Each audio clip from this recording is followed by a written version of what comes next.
Welcome back, everyone. It is Thursday, March 6th in the NBA, and I have 3 plays locked and loaded for you guys in this video. We have one over, one under, and one same game parlay. If you are new, my name is Austin. Thanks for tuning in. As always, we begin the videos with a recap of yesterday.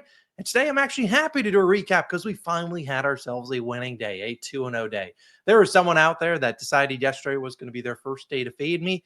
It didn't go well for him, and I feel bad for you. But hey, we'll take a 2-0 day. We technically had 3 plays. Keontae George did not suit up, but our 2 plays, we had Donovan Clingan's under in points. He scored a big 2 points, and then we cashed that Cade, James Harden, and Beasley same game parlay. You could actually take it a little bit of a ladder on that as Cade scored over 30, Harden at a 50 piece, and Malik Beasley had no 3-pointers in the first half, but made 4 in the second half. A 2-0 day. Now that does not make up for the losing streak we've been on over the past 2 weeks, but hey, we'll take a 2-0 day. Let's hope that's a sign of things turning around for us. And let's try to turn that 2-0 day into a 5-0 run. Let's try to do that today. We got 3 picks. We're going to dive into them in just one moment. As always, appreciate you guys for tuning in. Do me a favor, go down below, like the video if you can. Also, hit that subscribe button if you are new. As always, I appreciate you guys dropping your comments down below with your favorite picks and things that you're looking at. Obviously, helps the other people out there that build their own picks or parlays. If I say obviously one more time in this video, might crash out. Let's dive in the picks today. We'll begin with my favorite over of the day.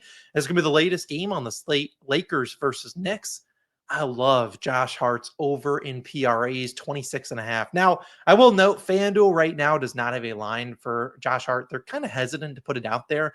Cat was already ruled in, which makes me like, why aren't we putting lines out there? But OG Anunoby is on the injury report for the Knicks. I don't really care if OG plays or not. Hart is over this line in all 5 or 6 games without Anunoby this season, but I still expect Anunoby to be out there, and I expect the Lakers to leave him wide open. Now, obviously, cool it, Austin. We have clearly, we talk about Josh Hart in this matchup versus the Lakers' former team, also coming off a dud, and we would know that because he scored 2 points in his last game against the Warriors. He sucked, kind of lost some minutes in that game because he was playing that poorly, but Josh Hart, I think he's in for a great matchup. Now, if we're talking about this one, and we'll get into PropsMadness in just one moment, reminder code COS will get you 25% off your first purchase. Now, we talk about this matchup. The Lakers recently, they've been a great defense, and we know that. They pack the paint. They try to limit you there. What they do is they're willing to live with some guys beating them. We've seen them do that with Chris Dunn. We've seen them do that with Bruce Brown in the last game. If there is a player that they're going to leave wide open, it is Josh Hart. They're going to be like, you know what? Go out there and beat us. And I could see them having Jackson Hayes, their starting center, on Josh Hart. That's exactly what they did in their last matchup. Would not shock me if they did that again tonight, because I don't think they want Jackson Hayes guarding Karl Anthony Towns. Now, we saw in the most recent game against them, they just played, what was that, February 1st, about a month ago. What happened in that game? Josh Hart had 50 PRAs. He had 26 points on 11 of 16 shooting, got 4 free throws, 13 rebounds on 18 rebound chances, and 11 assists on 20 potential assists. So that was with the Knicks fully healthy. Mitchell Robinson was not in there, but again, he played 38 minutes. So again, what he could see today, 38 minutes. And he absolutely had a big day. If you want to sprinkle on triple-double, you certainly can. But the biggest thing is those 16 field goal attempts. Like I said, they let him beat them. If you see Jalen Brunson, how did he do in that game? You go down to 26. He shot 7 of 18. They blitzed the heck out of Jalen Brunson. And it would not shock me if they did that again tonight. They do not want Jalen Brunson to beat them. They're going to live with Josh Hart beating them. Now you could say, Austin, like I said, 26.5 is on a couple books, 27.5 is on a bunch of other books. I'm not too worried about it. As you've seen his last 24 games, he has not had a single game where he ended with 27. So I don't really see it being a big difference, but you see over in 17 of 24, is under in 3 straight against the Grizzlies, just 29 minutes here. Not a great game against the Heat.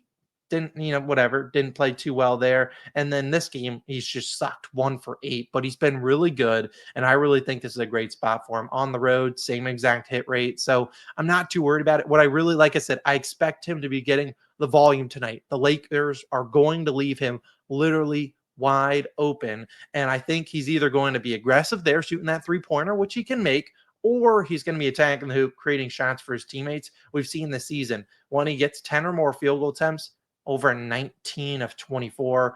If he doesn't shoot terribly on those, he probably is over in almost every single game. That was limiting him. If he shoots above 30%, we're looking at a guy over in 20 of 24, with his misses being 24, 25, 26, and 17. I would be shocked tonight if the Lakers guard Josh Hart. They're going to trap the heck out of Brunson, force someone else to beat them, and I don't really want Mikal Bridges or OG Anunoby to be beating me or Cat. So the guy that's left out, Josh Hart, look for him to get great volume tonight. Obviously, he can stuff the stat sheet. I love this pick for Josh Hart tonight. I know he just cost us some money in the last game. I think he dominates. I think he stuffs the stat sheet tonight. Let's hope he gets some extra minutes. There's pros and cons of Anunoby being in or out. Anunoby's in. Should see Josh Hart be the wide open guy. If he's out, Josh Hart's minutes should go up. Maybe they start to leave Precious Achiuwa open, but I could see the Knicks taking Precious out of there. And Josh Hart, at the end of the day, is not going to guard Luka Doncic or guard LeBron James. He's probably the guy that guards Reeves, and I think he'll be open. Plenty of opportunities. So I love Josh Hart tonight. Second pick, we're actually going to go to our parlay. This is a same game parlay. It's not like yesterday's where we had 3 different guys. This is all on one guy, and that is going to be Zion Williamson. 2 legs on him. It's 20 plus points for Zion and is under 5.5 assists. Now, there are a couple books that have a 5.5 assist line. It is obviously juiced towards the under. Dude, I might crash out today. But I really like this at plus 136 on FanDuel for 1 unit. You're getting good value here because you're taking an over for one guy, but an under. They obviously, I can't, man. What the hell? All right. We like his under, though, in assists. And we're talking about the Rockets, a team that we know give up the second fewest assists per game. Now, we got cooked in the last game. Tyrese Halliburton cooked them alive, but I don't see a guy like Zion getting that same volume and potential assists. I mean, he had 20 potential assists. That's not really what Zion does. And I think they're going to guard him one-on-one. I think he can easily feast on this defense at plus 136. I'll take it. Now, if you're like, Austin, my assist prop is at 4.5. What do I do? I didn't really check the value of a 4.5 assist prop, but if you get closer to plus 170, because it should be plus money on the under for the under and assists at 4.5, then I'd play it for probably about a half unit. But I love this at plus 136. It was plus 135 on Bet365. Now, first, we'll begin with Zion scoring the basketball. His regular line is sitting at 24.5. Again, we're back on PropsMadness, code COS, 25% off your purchase. Zion, we look at how he scores the basketball. He scores in isolation. We know that he's one of the most doubled guys in the league. Free throws, transition, pick and roll ball handler. I mean, all pretty decent matchups. Isolation. We know the Rockets, they don't double team, which is why I love Zion to go in there and destroy him. We know he does all his damage in the paint, and this is a decent matchup for guys that score in the paint. But where Zion, it might slip up, and we've seen him play pretty well recently. I mean, he did cost him some money, but we've seen him play pretty well in these games. The Thunder are a team that double a lot in the post. I don't see the Rockets doing that. He hasn't played the Rockets this season. So I like Zion to score the basketball, and hopefully he scores 100 points for all I care. But I also like his under and assists. You see the under and assists now minus 140, but sharper books are all the way at minus 103 at 4.5. So I think this line goes down throughout the day. He has had some good assist games recently, 11 and 9 on crazy potential assists. Granted, that was against the Suns and the Jazz, 2 teams that play negative defense. Now he did it against the Lakers. High conversion rate here. They started to double him, but again, only 9 potential assists, had a good conversion here. I don't see him getting a lot of potential assists here. I mean, we see he's under in 15 of 24 games in terms of the under 5.5. We see where all of his assists go. 44% of his assists go to the 3-point line, where the Rockets rank second. You see another 14%, 7 each corner. Rockets rank first there. 20% right at the rim. We know that the Rockets are one of the best defenses at limiting assists. I just don't see him getting a ton of assists tonight. So I really like the matchup for him to score. I love the under and assists as well. Put them together at plus 136. I think it's a great parlay. I think the Pelicans keep this game close. Hopefully that is not because Zion is dishing it to the teammates, but I'll live with guys like Kelly Olynyk making shots. So I don't think you'll get a lot of easy assists to Messi and those guys down below at the hoop. So if the guys are going to make threes at the 3-point line, then whatever. I'll tip my cap to those guys. I'll take Zion here in this parlay. 20 points, parlayed with his under 5.5 assists at plus 136. I think that's a great play. I really do. I think that's a great. I don't think it should be plus 136. If I had to personally price it, I'd probably say around plus 100. They correlate. So I was. I can't, man. Zion should be scoring the basketball. If he's scoring, he's not passing it. So I don't mind that parlay at all. And the final player that we're going to bet on today is going to be a guy that we're taking as under. We've taken his under many times recently. He has been a wagon for us. And today, if he can cash the under today, he will be inducted into the COS Hall of Fame for being a winner for us. And you guys might know who he is. It's Mouhamed Gueye of the Atlanta Hawks, under 6.5 points. His line has dropped to 5.5 since I sent it out to the DubClub. This was minus 136. I like the 5.5 for 1 unit if you can get closer to minus 110, which you probably should be able to. I love fading Mo Gueye today. Mo Gueye, we say less gay. That didn't sound great. This video is a disaster. But I really like Mo Gueye and his under in points. And first, we begin with talking about the Hawks depth chart and why I just don't think this is a great matchup for him. Now, Mo Gueye, if you look at him, his minutes have been very sporadic, and he actually played a lot of minutes in this most recent game, which I'll touch on why that happened.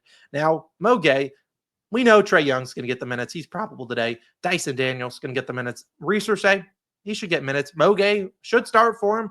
But again, the guys coming off the bench. We have Capella, Niang, Mann. We have Karis LeVert. All four guys are going to get their minutes, probably 20 or more minutes. Dominic Barlow started for Gueye a few games ago. Then they benched him and didn't play last game. I don't know what the hell they're doing there. We could see them look for some more shooting with Garrison Matthews. Keaton Wallace might get some minutes too as a backup for Trae Young. They do a lot of random different things. But at the end of the day, let's talk about Mo Gueye and why I'm fading him in this matchup to score the basketball. Now, Mo Gueye, is coming off a career game, legacy game for Mo Gueye. He went nuclear against the Bucks. We saw in that game, like I said, you can get now minus 110, which is pretty solid. DraftKings isn't even giving you an under, which is kind of annoying, but whatever. Mo Gueye coming off a legacy game, 15 points against the Bucks. He shot 4 of 6 from the 3-point line. Mo Gueye, prior to that, if you go to his splits prior to that game, look at his splits. He's shooting 25% at 3. He was actually closer around 18% from 3 at home. That bumped him up to 32%. The guy stinks. He just stinks. And we've seen how, we saw in that game, 7 shots, 6 of them being 3-pointers. So really just a spot-up guy. Now, on the season, the Pacers rank 15th spot-up wise, but if you actually go to over the last 10 games, this is catch and shoot. You'll see they give up the third fewest catch and shoot made attempted threes, and they're tied for the fewest catch and shoot made threes, tied with the Rockets. We just talked about the Rockets don't give up a lot of spot-up opportunities, since where they don't give up a lot of assists, but this a team and the Pacers that have been pretty good. And I get it. The over-under's at 240 something, 7.5. But I don't see Mo Gueye getting a ton of volume in this spot. And we've seen in games where Karis LeVert's active and Niang is active. Niang missed a couple games in there. He's still under in, 5 of those 8 games. The games that went over, tipped the cap here. He went over against the Magic, made 2 threes. Again, 0 points, 2 points here, 2 points here. He's playing 15, 16 minutes here. Still not getting a lot of points. 2, made 9 here. Again, he got a bunch of easy transition opportunities against the Heat. Hopefully that's not the case today. 5 against the Heat on 3 shots. Here he only shoots 2 times. This is a guy that's not guaranteed to play 25 minutes like he played in the last game. But they had no choice. He was hot from 3. You're going to give that guy minutes. If any of those guys that I just talked about on the bench get hot, Mo Gueye is the guy that's going to lose minutes. So I'll take his under at 6.5. Love it at 5.5. I just showed you his games with LeVert and Niang active. He hasn't hit 6 points once there. I don't even know if he's hit 6 at all this season. In fact, no, he has not ended on 6 points once this season. So I just think this guy's not good. And so I'll take his under. I think if he's not going to get a lot of easy spot up opportunities, which is where we know he's going to get Siakam on him. So Siakam shouldn't give any easy opportunities. And let's just hope he doesn't get some easy layups in transition and stuff like that. Hopefully he's more so going to the corner, shoot as many threes as you want. I just don't think he gets a lot of volume. I don't think he's needed tonight. I think they'll look for more scoring off the bench. So look for guys like Karis LeVert, maybe Niang to space the floor, a little bit better shooter than Mo Gueye. So I love this under for him. We faded him multiple times. I'll do it once again tonight. If he cashes, he can enjoy himself into the COS Hall of Fame. We'll give him a round of applause. So my 3 plays of the day. Hopefully we can have another good day like yesterday. Recap them. We have Mo Gueye's under in points. We have Zion 20-plus points plus his under at 5.5 assists, a 2-leg same game parlay. And then Josh Hart, my favorite over of the day, over 26.5 PRAs, points, rebounds, and assists. Those are my 3 plays. Let's go 3-0. Let's have another good winning day. Now, I'm going to wrap up the video for the people that are interested. I'm going to go through the other games and talk about the slate as a whole and maybe look at some other things that I did touch on. And maybe I'll talk about some spreads more so right now. Let's talk about these other games. First game, Bulls and Magic. 7.5, 219 total. Looked at fading Kobe White. I just don't want to get there if Josh Giddey doesn't play. Josh Giddey plays, look for Kobe White. Don't mind his under. Zach Collins is a guy that I would fade again, but if Josh Giddey doesn't play, I don't have a lot of faith. But the Magic are good defense. They're not going to give Zach Collins free layups like the Cavaliers did. So I do like Zach Collins under today. I know he's been a wagon. The under will smack. I'm just not taking it. 7.5 spread. I don't know how anyone can get there with the Magic. They literally suck. In terms of the Sixers, this game, You have no idea who's playing for the Celtics, but Peyton Pritchard and Derek White just put up back to 40 pieces. What the hell was that? Kind of like the Sixers on the spread. I don't really bet a lot of spreads. Won't bet them, but if I had to bet a spread here, I kind of look at them at plus 14. Maybe a first half spread where they come out with some extra juice. Maybe they lose it towards the second half, but I do kind of like the Sixers on the spread there. Pacers, Hawks, you touch on that. In terms of the Pacers side, I know a lot of people will be on Halliburton double-double. Don't mind that at all. I'm hesitant to really back anyone on the Pacers until you know if, one, Hallie, who's questionable, plays. He probably does. Two, Benedict Mathurin. He makes a big difference in that second unit. If Mathurin is out, maybe look for Aaron Nesmith to kind of get going. In terms of the Warriors-Nets, I don't love this game. I could see the Nets keeping it close. They've been a team that does that, to beat the Warriors outright earlier this season. Cam Thomas is a guy I looked at for 20-plus points. I know if I back Cam Thomas, though, he's shooting 5 of 17. It'll piss me off. Do kind of like Steph unders, but I maybe don't know if I don't want to take a Steph under, but we know the Nets are going to sell out to slow him down. So maybe look for some other guys. Maybe Draymond Green over an assist. Maybe they throw 2 guys at Steph when he tries to come off a screen. See Draymond get some easy backdoor cuts to other guys. We just need them to lay it in. In terms of the last games, Rockets, Pelicans. Pelicans seems like a sharp play. I don't know if the Pelicans are ever sharp, man. They really are a sus team. Let's hope Zion can get 20 and then get blown out and he cashes the under and assists. I still would lean the Pelicans because I like to pretend I'm sharp there, but I don't know. I don't know if I'd get there. I know my friend Jabo is on Pelicans +5. Don't hate it. Man, that team sucks. And then the Knicks and Lakers. I don't know how you bet against the Lakers right now. Kind of like the under in this game, though. I think, but the Knicks, man, they don't play any defense. But that's kind of my thoughts on those games. Not a lot of props I loved out there besides the ones we got cooked up. So Josh Hart over, Zion over 20-plus points, under an assist, and Mo Gueye trying to induct himself into the COS Hall of Fame or Hall of Shame, whatever you want to call it. Those are my 3 plays. Let's hopefully deliver another winning day. And I'll see you guys back again tomorrow with some more. I'll see you guys then. Peace out.